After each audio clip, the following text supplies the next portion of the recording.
Hey everybody, Lori Goldman here. Welcome back to For the Sake of the Argument. Today we were talking with the youngest, and I mean young, 19 years old, elected official in Michigan's history, Mason Pressler. He's on the Bay City School Board. Mason was an amazing guest. We talked about the crisis of funding in public schools, Gen Z stepping into leadership without being asked, and his perspective on this whole thing that's happening with young men in politics becoming more conservative.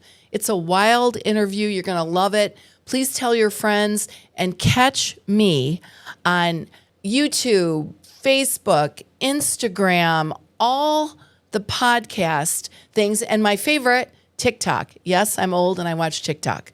Have a great day and follow me again.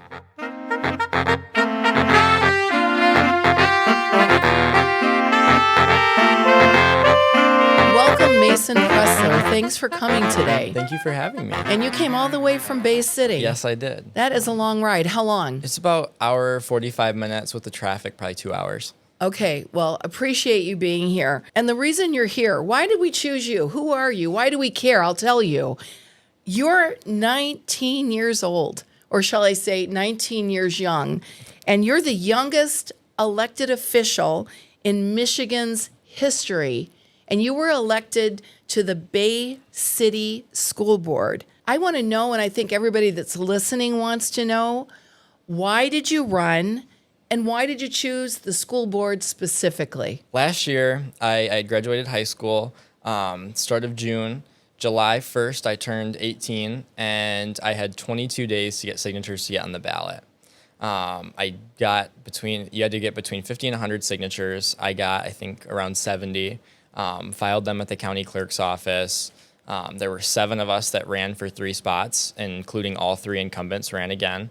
These were people that during my freshman year in high school, I watched the Zoom board meetings during COVID. Everything was over Zoom. They went into the late hours of the night. There were 300-400 people on these school board meetings because they had nothing better to do. And what I watched from the time that COVID had started, everybody was really engaged. It was a really volatile time in politics. And as we kind of got back to normal, people stopped paying attention to the local stuff. And throughout that whole period, I stayed watching these school board meetings. And there were so many moments where there was something that I thought they were missing or something I could contribute to a conversation that I wasn't able to say as just a student that was sitting there. I began going as a student rep to the board from our student council. They would pick one from each high school. We have 2 high schools in our district. And I did it a few times, and it got frustrating because they would wait until the end of the meeting and they'd ask you what you thought of everything they said. And you wouldn't really have time to interject during the actual deliberation on issues. And it felt like there were so many things, like from a student perspective and like in the building's perspective, that they were missing. So I decided to run. The only requirement was to be 18. I felt like I was pretty qualified, having just come out of the school system, seeing everything firsthand, had a lot of good relationships with educators and other students as well. So I kind of came out of that and was like, okay, I can do this. And it was a lot of work, and the campaign was a really fun experience. But I got elected the position, and now we're kind of seeing that young perspective on the board now, I think, is very helpful. And I think my other board members appreciate that. They'll turn to me and they'll be like, well, what does the young kid think? You're the one that's supposed to have all the big ideas. And actually recently at a board meeting, I mentioned something about using green energy to balance budgets in school districts. I went to a conference in Chicago and learned something about that. And I was like, well, it doesn't seem like any of these people are going to talk about an idea that seems that out there, especially in like a small rural school district. So it kind of came out of nowhere, and they were all really appreciative of that. So You're also not only the youngest person ever elected, you're also the first openly LGBTQ plus person on the Bay City School Board. How does your identity shape the way you approach your position on the board, and how are you received? Do you get pushback? Do you feel you're minimized by anybody that's on the board with you or any of your constituents? Yeah, this is a tough one. So being a kid in the district, we kind of have two very different dynamics within our schools. We have one high school that's very rural, very white, and then another school that's a lot more diverse and is kind of in the urban center of Bay City. I went to the urban school. It was a very accepting environment. Most people are very respectful, and that was kind of my upbringing. I was really lucky in that. I don't think that kids in some of the rural schools and even within the schools, the east side schools, because we have that divide within the district, even they experience things that I haven't. But it kind of became, when I became politically involved, was the big issue. People started to, opine more on what like my sexual orientation was when I decided to have opinions. And people would weaponize that. So as a student in the district, during 2020, I, had a lot of political opinions, and I put those out on social media. And there was a point where I'd received death threats from other students in the district. And this was another one of those times where I kind of looked at how it was handled from a district perspective and an administrative level. I'd reached out to administrators. I didn't get a response. I knew that I was safe in my own home, but I knew that if this was allowed, if this behavior was allowed to continue, that it could go pretty far. And our district has had a history of issues with tolerance and those kind of things. We made international news for they were flying Confederate flags outside one of our high schools at one point in northern Michigan, 2 hours north of Detroit. It's a crazy concept, but and I think most people in the district are like accepting people and don't have problems with that. But if you don't address those problems, it never gets talked about. And throughout the course of the campaign, I didn't really get that much hate from people. It was really overwhelmingly positive. People wanted to see a young person involved. The Bay County Republican Party put out some information on Facebook. It was all like Chat GPT generated, and it like basically went through my Facebook and like took all the information points, and they were like, he's LGBT, and there were some people on Facebook. They were like, don't vote for him because of that, but that didn't really land with the voters, I don't think, and most people at the end of the day, I think see it as an important perspective to have at the board table. And I mean, nobody else that sits on the board with me shares the experiences that I have, whether it's my age or my sexuality. I think there's a benefit to that, especially in a small town where, people historically were very religious and those things aren't really talked about. So I think that has been a benefit to people. Just to see that that's possible and that it's not actually a barrier. And, there were people who in the past were like, oh, you couldn't get elected up there because they wouldn't vote for a gay person up there.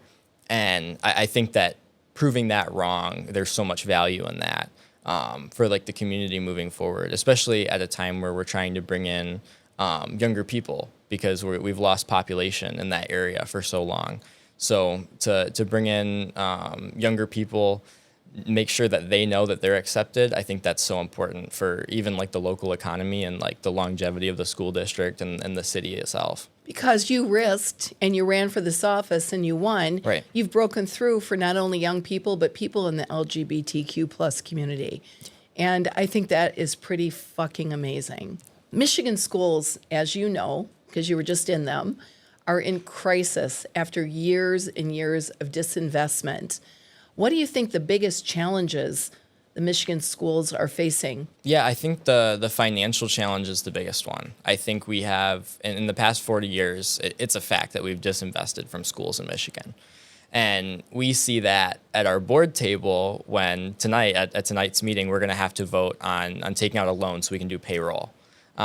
We don't have a state budget. We don't know when the state budget's going to come. They blew past it. The deadline Yes. has come and gone. Yep. And the Republican majority government in Lansing Yep. has missed the deadline because it wasn't about prisons, I guess. So sorry to interrupt you. Yes, no, but we had to pass a budget. June 30th, we had to vote on a budget. We had to have a budget passed before July 1. and we passed a budget without knowing what our per pupil allowance is going to be from the state.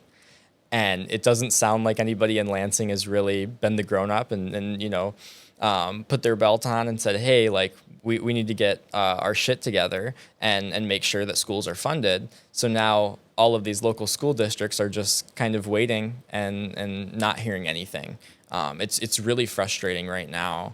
On top of the historic disinvestment that we've had leading up to this, like our schools are not in great shape. So it does get frustrating to hear people say, well, more money for the schools. How could you justify that?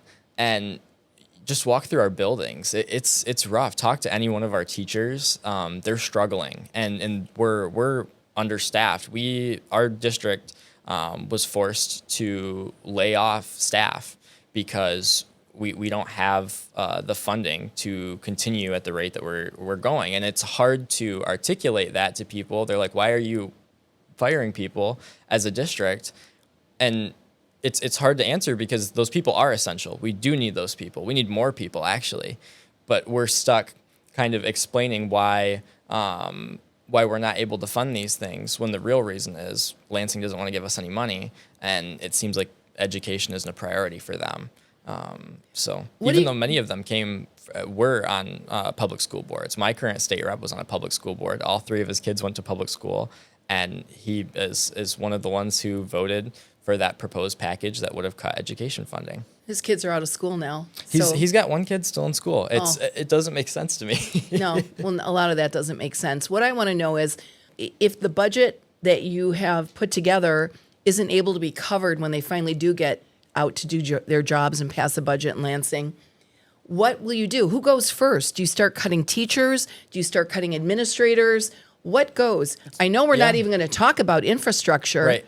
Shit can fall down on the kids' heads. Yeah, this is true. That's a long way off. But what do you cut first if you have to cut? Yeah, I mean, in my opinion, and when we did vote on that layoff, I ended up voting no.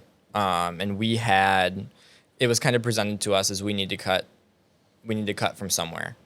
In my opinion, I think those cuts need to come from an administrative level first and foremost. And when you talk about education, you don't want to have to cut from anywhere because it's been chronically underfunded in the state of Michigan. So we're kind of stuck fighting with our own people in our own districts over kitchen scraps when Lansing decides to not give us anything. We had to pass a very conservative budget, this past budget, and there were people in the district who were like, why'd you pass this conservative budget? The governor said this, the Senate said this.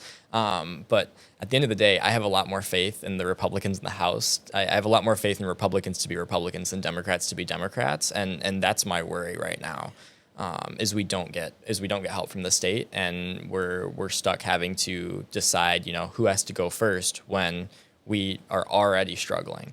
What's a beginning teacher say in the elementary level? What's the starting pay there, if you know? It's just over 30. It's not over 35 grand a year. Are you kidding me? Yeah, it's low. I have a lot of friends who want to go into education, and throughout their college careers so far, a few of them, I had about like 5 friends start out saying, we want to be teachers. 2 of them said, I'm not going to be able to pay my loans back in enough time for this to make sense. I could do this thing, I could do that thing, and I'd make that money back faster, and I wouldn't be worrying about still living with my parents while I'm a teacher at a public school. It's extremely disappointing. At one point, like, you could have both parents be teachers, live in the district that they teach in, all their kids go to the district that they teach in, they have a nice house, they're able to go on vacations every year, and that reality has completely disappeared, especially in places like Bay City. Less than $35,000 is a wealthy person's yearly DoorDash budget. Right. Holy Toledo. Okay, listen to me carefully because I am a little prejudiced. I believe in this, and I hope it's going to get on the ballot. Have you heard of the Invest in My Kids ballot initiative that just launched? Yes, I have. It would tax, and I know that's like saying vagina to people.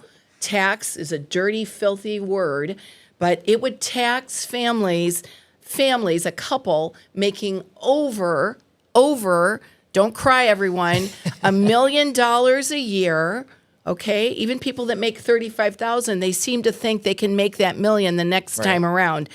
An extra fair share 5% tax. If it's a single person, I think it's over a $500,000 Yep. that they get that extra fair share 5% tax. And that money, this is the important part, which you probably already know this, that money is going to go directly, they can't use it for anything else in Lansing. It's going to go directly to the schools. Tell me what you think about it. I do support this initiative. I think it would be, I don't want to say revolutionary, but yes, it would be very helpful to local school districts, to teachers, to students. I think people get bent out of shape about the taxes conversation, and it doesn't make sense to me because I'm not sure I know a couple that makes over $1 million a year, or an individual that makes over $500,000 a year.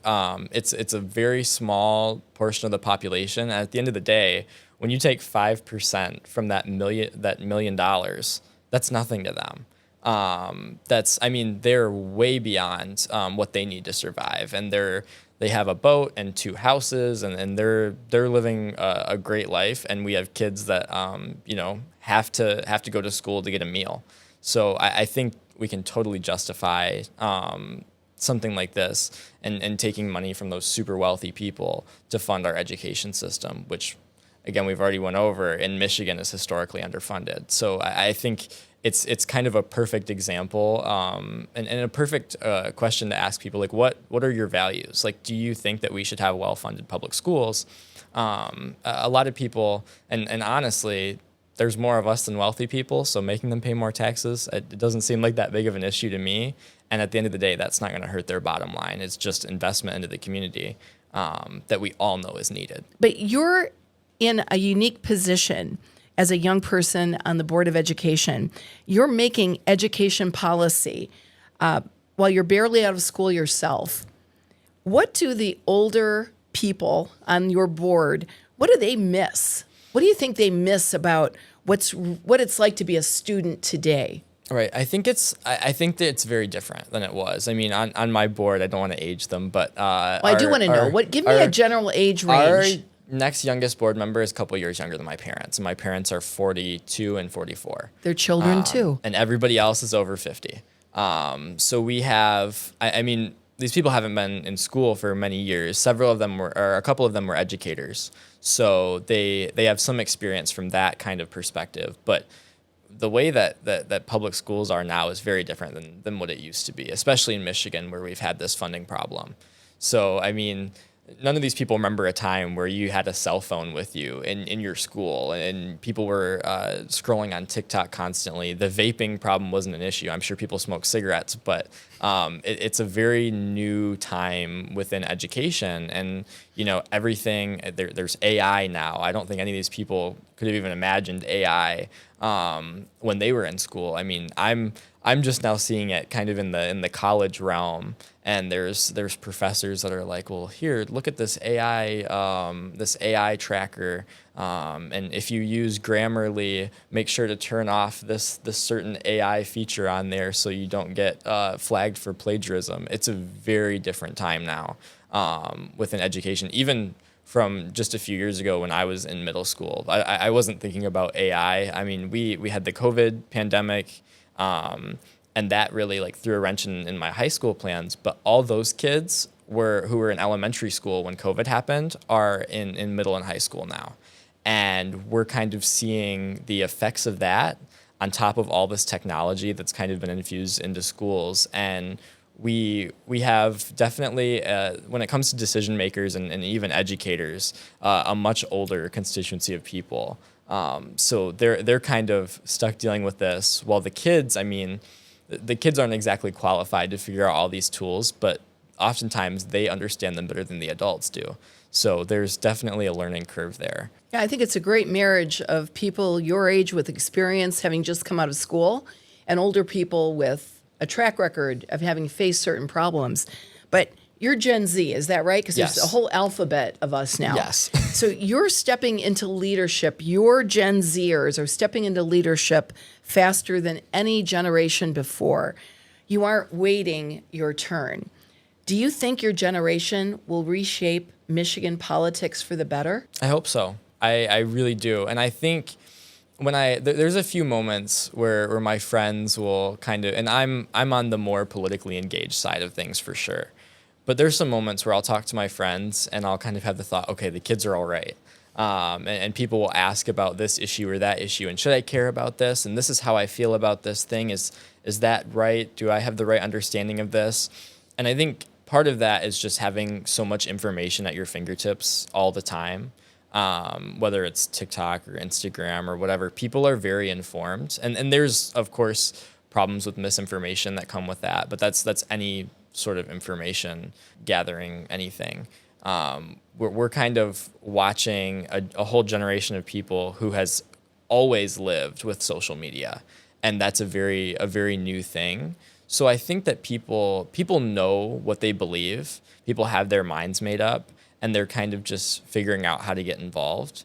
And I think there's some frustration, like once you know what you want to see change, and what your positions are on something, you want to get involved in some way, and there's all these roadblocks to it. So I think there's kind of this thing that millennials did, is they weren't really sure how they felt about things, and they were like, okay, well, we'll wait our turn, and then we'll know then. And they kind of got skipped over in a way. And now we have, I think, Gen Z saying, hey, we're not gonna listen to, hey, wait your turn. We're gonna go right into protesting or getting involved with government or working on campaigns.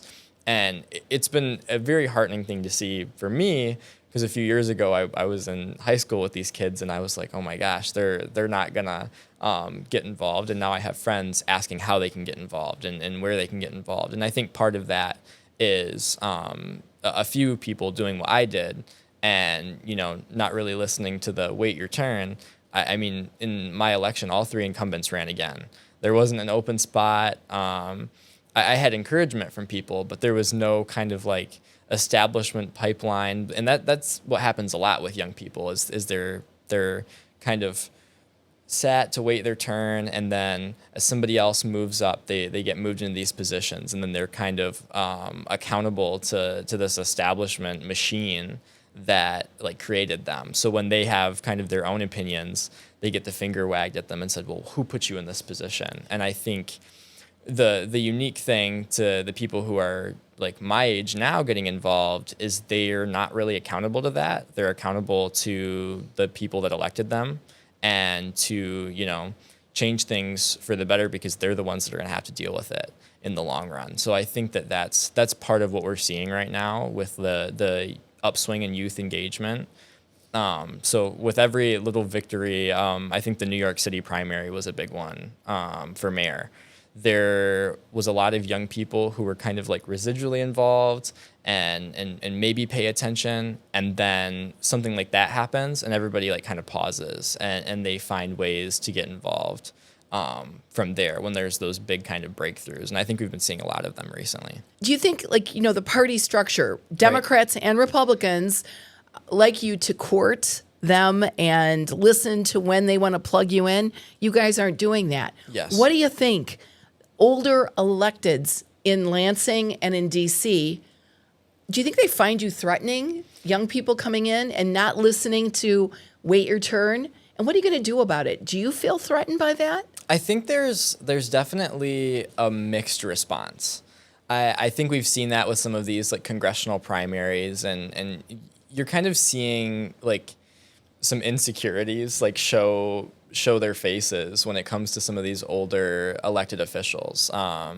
I'll give an example of one of the good responses, though. I have a really good relationship with my congresswoman. And like she'll often ask me like, hey, you should probably say her name. Kristen McDonald-Rivet. Okay. She's a one Trump district Democrat in the state of Michigan. She's much more moderate than I am, but she'll call me and she'll be like, hey, what do the progressives think about this? What do the young kids think about this? And there's working relationships, and there's some people who like, are not secure in their politics, and they see a young person and they're immediately threatened by that. And I think navigating that has been interesting. I think there's people who, because I'm young, think that they can kind of use me to get like political wins and whatnot. So it's kind of figuring out who your allies are and who's actually supportive and who's not just like performative about it, because there is a lot of that. There is a lot of, well, we're going to elevate young people when they agree with us. And then when the young people don't agree with them, they're like, oh, okay, cut the cameras. That's not good. So I think we've seen quite a bit of that. I think the Mamdani win was also kind of a case study for that. Was, well, he's a Democratic nominee now, and we've been told for years and years and years, well, once they're the Democratic nominee, you have to support them. You have to vote blue no matter who. So now you have all these kids who were told that when it was Hillary or Biden or whoever. And now they're kind of like, wait, you told us that you have to support this person, and there's all these Democrats not supporting him. I know. You have to call bullshit on Right, that one. Exactly. And I think we're kind of seeing that play out in real time, because I think most Democrats are there. I think most people are there. And you kind of have this old like establishment that is really out of touch with reality and like the reality of the party, the reality of where the world's at, and where the country's at. So we're kind of seeing that unfold, and it's been interesting. But I do think there have been a lot of people that are supportive of young people in a genuine way. I think they like read the room and they're meeting the moment. But it's interesting to see that there's such a high percentage of people who aren't and are so like adverse to any change, when I think it's pretty clear based on the past two Trump victories that people do want change. And there needs to be a conversation from the Democratic side of how do we meet that moment. And I don't know that they've done it well thus far. And that's caused openings for somebody like Zoran or like AOC or these young upstart political figures that are now kind of being seen as, hey, look, they're meeting the moment and the establishment isn't. So I think that's kind of shattered the mold of like politics as we know. I agree with you. Polls are showing that Democrats are struggling with young men such as yourself. And even the Gen Z guys are skewing more conservative than young women the same age. Why do you think this is? And I will tell you, I have triplets, 17. They just graduated this last June. My son, I've mentioned this before on the show, my son is following people that are feeding him such a line of bullshit, conservatism, that I don't know, I'm going to have to lock him in the basement for a couple years and, get him out of this whole mindset that he's in. What can we do about it? Why is this happening? Yeah. And do you have friends that, as progressive and to the left as you are, that don't understand reality of what the world is? Right. Having grown up in the city, and people don't always know this because like the school district that I live in voted for Trump by 10 points. So there are a lot of Republicans in my area and in my circles. But my kind of core friend group is mostly city kids, and they skew pretty heavily Dem. But a lot of kids that I went to high school with, you kind of see, I think there's this sort of like alpha male thing that has existed for several years now. And people gravitate towards that for whatever reason. I think we're just way too online right now as young people, and it is a tool, but I think it's definitely overused, and that's created kind of this space where like ideas that even just a few years ago, and probably like 2018, would be seen as like really crazy radical right wing, have been normalized, especially with young men. I guess I'd be lying if I said I had all this experience with young men. Most of my friends are girls, and you kind of see just a big maturity gap between like girls my age and guys my age when like naturally. And I think the social media has just exacerbated that and really emphasized it, especially on like TikTok and Twitter, or they call it X now. I refuse to say that, but it's kind of like this place where people go and their opinions are completely unfiltered, and there's like this echo chamber. And I think there's some left-wing echo chambers too. So then when things kind of come out in the real world and when people actually interact with each other, there's like this culture shock of like, oh, wow, people actually believe this. and people don't really know how to handle that and have those conversations. So I don't know. I think like right now, Democrats struggling with young men is like a byproduct of a lot of like the social things going on right now. And I think just they're not really being seen as fighters in this moment. And I think there's kind of this like ultra masculine like push from young men to like be like super machismo and like not really show any empathy and emotion. And I think that Democrats kind of have been painted as like this weak party that doesn't do anything. And I do think there's some merits to that. I don't think that means we like throw gay people under the bus. And I think there's some Democrats that have been like misreading like what we need to do in this moment.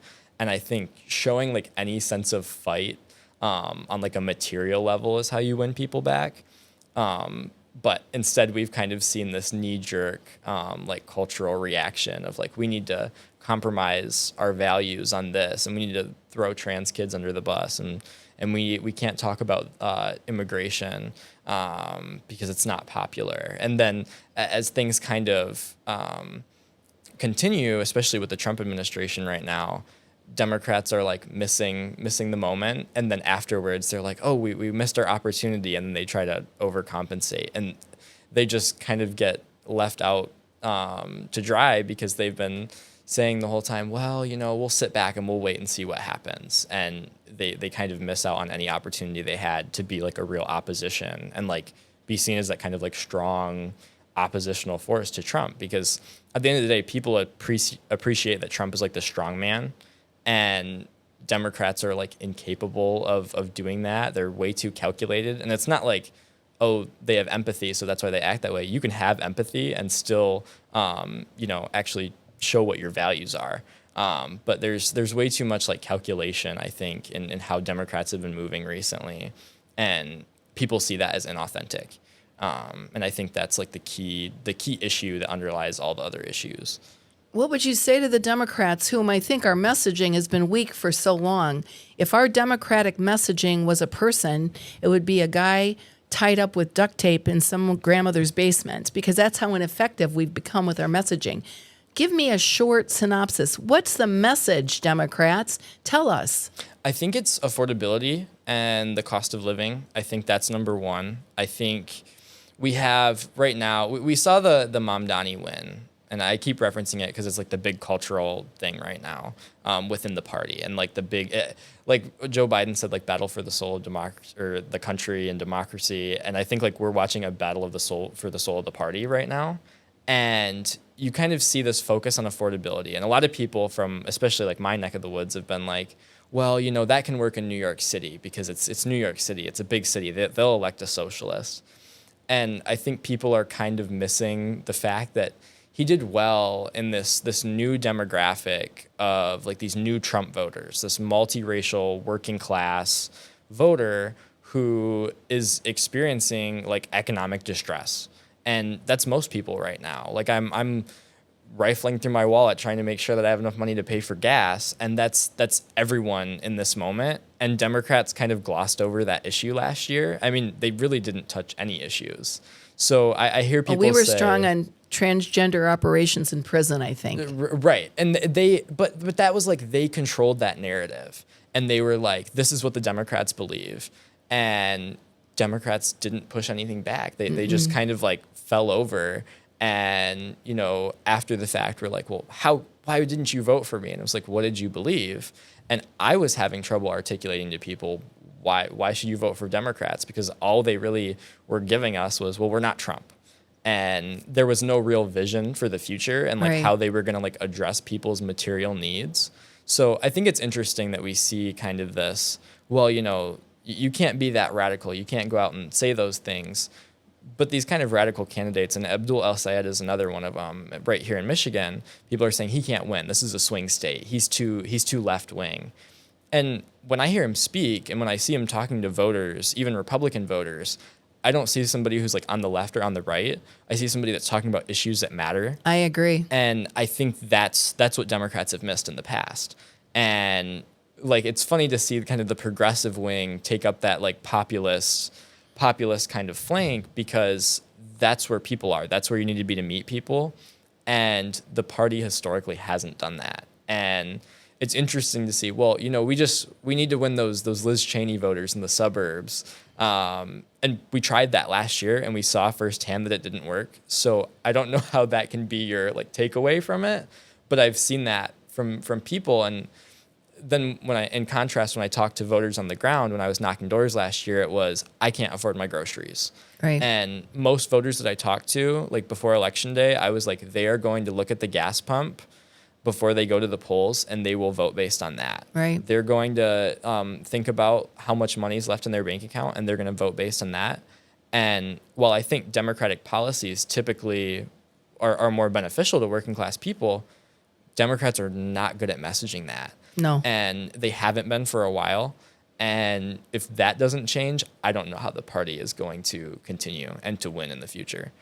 You mentioned housing. I sell real estate. I list real estate. I work all over the state of Michigan, 7 days a week.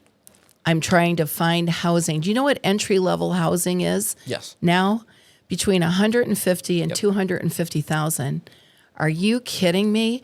And if you're looking at something at the lower range, don't expect that it has a full roof on it. Yep. So I'm showing couples and single people that have decent jobs that can barely get approved, and the houses they're seeing at over, 200,000 are things that often I would not want to live in. This is a travesty in our country that this is going on. So it's really important that we get our act together and stop worrying about the corporate billionaires and start worrying about our everyday neighbors. Right. And that's how we the can contrast, put food. I think. Yes. I think that's like Democrats need to, I'm honestly kind of appalled that like when the whole Elon Musk thing was happening and Democrats were kind of like, well, billionaires are bad, I get, but we have our own good billionaires too. And it was like this half like weird thing when most people, even people that voted for Trump, were like, what is going on? Like, he's just letting these people do this. Like, Elon's approval went from like, oh, this guy who, he's self-made to like very quickly everybody seeing right through it. And like his approval dropped like 40 points. And people were like, yeah, we don't want billionaires running our government. And like Democrats had the perfect opportunity to market that and be like, hey, we don't support this. We want to get money out of politics. But it didn't seem like there was enough of like a groundswell within the party to say that. Because duct tape is strong and they're in the basement, remember? Yes, exactly. All right, listen, we're going to go on to the lightning round. Key thing being lightning. But before we do, I was neglectful because you don't know this, driving all the way from Bay City. And if you need gas money, I'll give you some. But look at this set. Our production team made a whole new set for us. Yes, I did notice this from... Is this not amazing? This is awesome. This Don't is look great. too close because they're using yardsticks to hold up some of the curtains, but it is fucking amazing. Guys, you outdid yourselves. Okay, I just wanted to point that out. It's an amazing, amazing set. Are you ready for the lightning round? Yes. Think you can handle it? I'm Okay. good. First First app you check in the morning. First app I check in the morning. Probably my email, unfortunately. Oh, it's so old. I know. I'll check Snapchat after that, but none of my friends are awake early in the morning, so... Okay, I've heard of Snapchat, but I don't think I've ever been there. What's your hot take that would start an argument around any lunch table?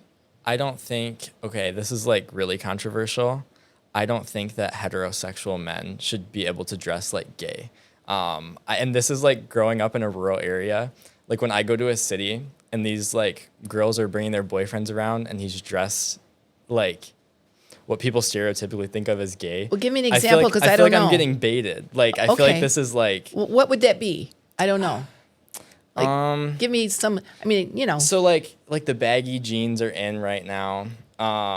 That's a gay outfit to me.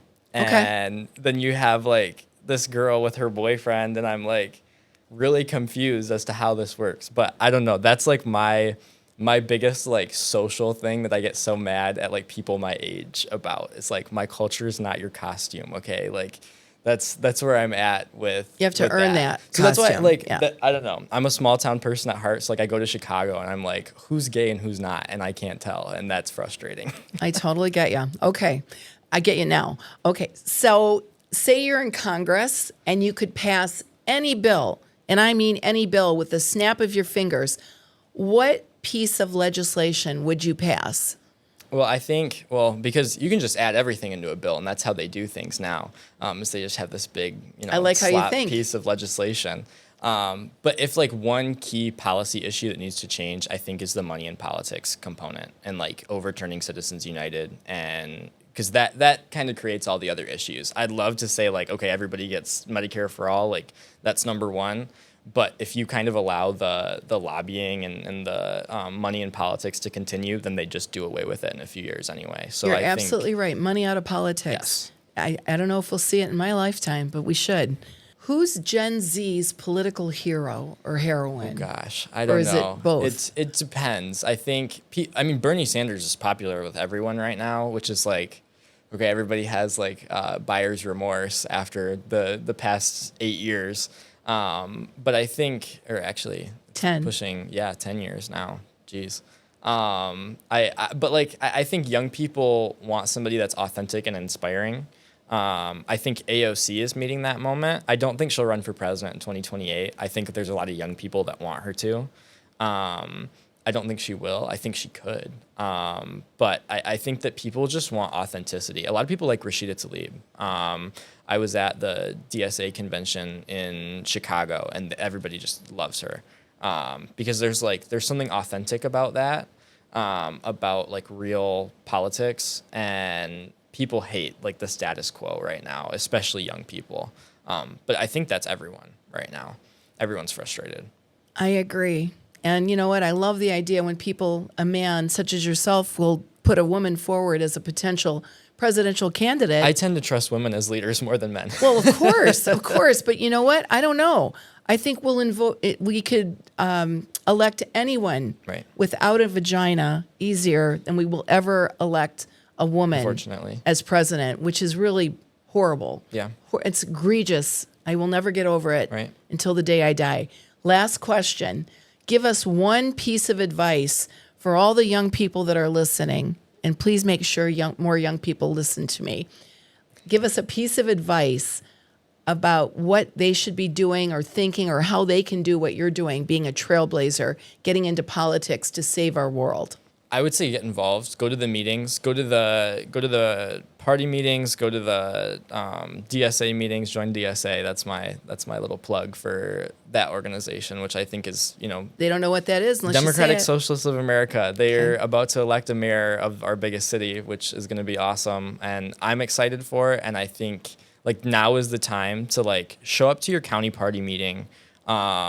And show up to the government meetings too. They're more boring. They're not a bunch of kind of like old people yelling about Trump, but they are so important. Like the school board meetings, the city council meetings. Find out who your city council member is, and go look and see if they were contested in their last election, because they probably were not. And that's the case like throughout most of the state and the country. Is there's all these small municipal elections that people just go unopposed for. And there's so many of these small towns across the country that young people are leaving. And, I had a conversation the other day, and somebody was like, I'm so glad you're staying here in town. And I was like, well, I'm not going to stay here if I'm not going to like change things, because I think we need that. And I'm seeing so many of my friends like leave, and I don't want that to be the case. So I think that like looking at your own community and being like, where can I help and how can I change things is like step one. I love that. Mason Pressler, it has been my honor and my privilege to have you here today. Is there a way people can follow you? Can you give us how that can be done? I would say follow me on Twitter, but I'm too chronically on there. I'm Mason Pressler. It comes up on pretty much all social media, Facebook. Okay. There's usually some 7s or like 617 in there, but it depends on which platform. But if you want to follow my Twitter and you want to see all the nitty gritty, it's press the number 4 BC. Fabulous. All right, go give them hell on that school board. It's a pleasure. Talk to you soon. Thanks.